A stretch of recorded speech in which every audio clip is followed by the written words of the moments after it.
good-looking crowd, Cosmosverse. 5 years. It's been nearly 5 years since the beginning of this great ecosystem that we called Cosmos. We started from $0, a dream, and scaled this to $40 billion plus across the entire interchain. And we've done it a smart contract.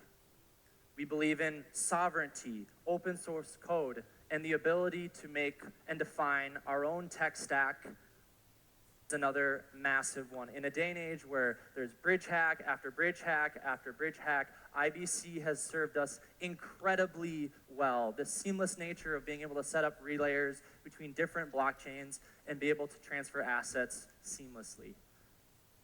It's modular. We're able to, we have all these different custom blockchains with different use cases, things like Akash focusing on GPUs, or Jackal with data storage, or Osmosis as a DEX. We're able to make custom-made blockchains with standalone modules to serve the underlying needs. It's secure, it's scalable, and it's open source. And ultimately, what we're able to build is just bounded by our imagination, even 5 years into this journey.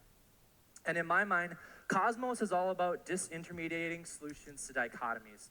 So, originally back in 2018, 2019, 2020, you're forced to be a smart contract and inherit someone else's assumptions.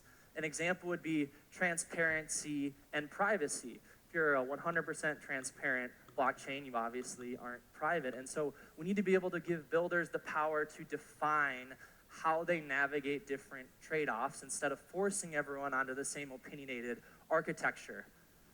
And disintermediate we have. At this point, there's 100 plus Cosmos blockchains, $1 billion, even in these conditions, a monthly IBC volume, and that 40 billion. This brings us to Atom, the origin of all of this amazing innovation.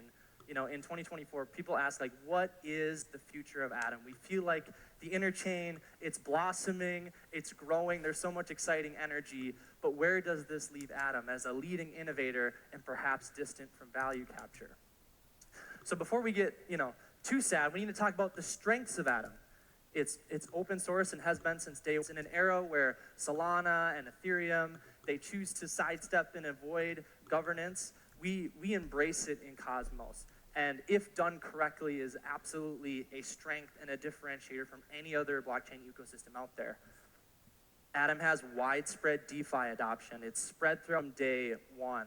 We have excellent economic security, high quality relayers and validators, which, by the way, any relayers or validators out in the audience? Look at that. Dozens of you guys here coming all the way out to Dubai to support this ecosystem. Shout out to all of you validators, one block at a time. 250,000 monthly active accounts, a $45 million community pool, deep, neutral liquidity. This one's kind of subtle. Because the Cosmos Hub didn't launch its own DeFi suite out of the gates in any capacity, News continues to, we're front running and continue to front run. This is of Atom. Seen dozens and dozens of chains launch. How does that value come back to Atom? There isn't necessarily a clear growth flywheel. There's regulatory uncertainty. There's fierce shared security competition, specifically with the likes of things like EigenLayer. Perhaps a lack of marketing spend and war chest compared to minimalism versus Atom 2.0, and maybe unclear product market fit. Despite this, Atom is continued to be used, and there is absolutely a path for real yield in the hub to kind of climb out with all of those strengths that I mentioned earlier. So, circling back to the future, who does Atom serve and what does it provide? We're at a fork in the road. The hub needs to decide, is it here for security? Is it here for liquidity? Is it here for governance, venture, scalability, interchain capital? There's dozens and dozens and dozens of ideas of what the hub should focus on. And as a general principle, if you chase two rabbits, you will lose them both. So what I want to do is outline a couple of extreme differentiated roadmaps of what the hub could do, primarily to illustrate a point, that there's finite capital and the hub needs to, with all of its core development teams, pick a direction and dominate it. So this first one, I call it hyper-atomification. In this world, Atom becomes the most liquid, resilient, neutral, IBC native crypto. Even as Bitcoin and ETH get bridged into Cosmos, they're always going to have to go through some form of another blockchain or another hub or another blockchain bridge. And so there's always going to be extra security risks. But Atom is uniquely positioned to be the largest native IBC asset forever and always. So this hyper-atomification route, we would ossify inflation, we would remove ICS, we would remove CosmWasm, we would remove the community pool, we would remove the XGov module, we would trim down the accounts module, and have selective state pruning. This turns Atom into a crystal clear interchain capital asset with no questions as pertaining to its role, but obviously rather radical. Another roadmap from back in the day, which many of you are familiar with, is security minimalism.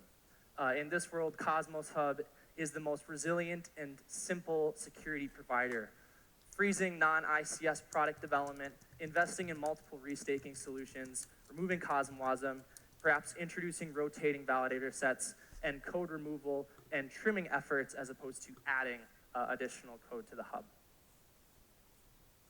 This third one is what I call an aggregate offering. And I would say this probably maps onto the current state of capital allocation for the hub. We have Hydro, which is a kind of liquidity auction platform where all the different Cosmos chains and products can bid on Atom liquidity.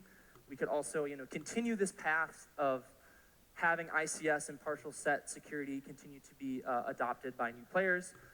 Venture investment, another relatively new concept that's been spearheaded by AADAO. We actually recently announced investment into Drop and Ellis and Plaza, which is super exciting. But we can continue to invest into the Atom economic zone. And when people think about where do I build? Why should I come to Cosmos? This kind of aggregate offering together maybe can beat an eigenlayer that doesn't have some of these kind of liquidity and venture support pieces of the puzzle. And then a fourth one, which is starting to be socialized, is the concept of Halo, which is a shared sequencer and settlement layer. There seems to be this middle ground where one of the lessons of the last 2 years is maybe not everyone needs a blockchain, but maybe we need more days. We'll be hearing a lot more about Halo as a product offering. So aggregate offering, third option, launch and thrive via liquidity, security, scalability, and venture support. Fourth one is what I just mentioned with Halo. If we really choose to go all in on this, maybe we put less resources into other offerings and really focus on Cosmos Hub securing a futuristic shared sequencer and settlement, which is maybe the hub's role could be, instead of trying to compete with the interchain, and instead solely focuses on investing into the interchain. And so with this radical roadmap, you would freeze all product development, you'd invest $15 million plus into the interchain, into new chains or old chains. All of these investments would be governed in a decentralized fashion, and all those investments would get staked.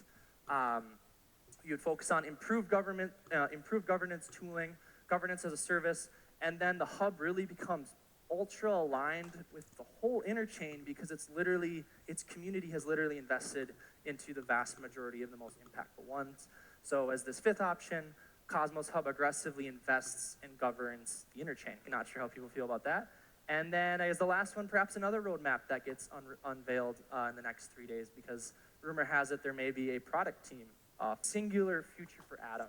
There's many different exciting competitive routes for the hub to go, and as a community that should be extremely exciting.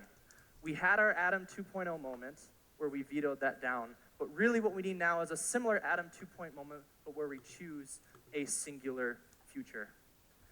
Now that leads to Atom Accelerator, our role in our future as well. Within whatever roadmap emerges as a community-funded organization, we will be all in supporting that direction. So we're not here to choose the path, but we are here to aggressively support it. And our role here at the Atom Accelerator DAO is to accelerate consensus into productive outputs. We're approaching year 3 of kind of continuing our mandate with the community, and one of our big takeaways is that we essentially were handling too many functions, and we would rather narrow in on a narrow mandate and be really, really elite and excellent at a small set of things, as opposed to trying to take on too many functions. So you can expect from us in the future a narrowed scope where we focus on RFPs, specifically supporting roadmap items and key public goods. We'll of course continue to manage existing grants and pushing governance along, and they would be removing business development, marketing, and inbound grants, instead kind of diversifying that out to other organizations better suited to handle that. Also be looking to do a reduction in funding request, and also having venture as a separate community proposal, just so we can get kind of full sign off on the community as it pertains to that AA DAO function. So a lot for everyone here to chew on. This is extremely exciting times for Atom, as long as we can unify around a competitive future. And I think this next 3 days is gonna be full of productive, high-level conversations, and I've never been more excited. Thank you.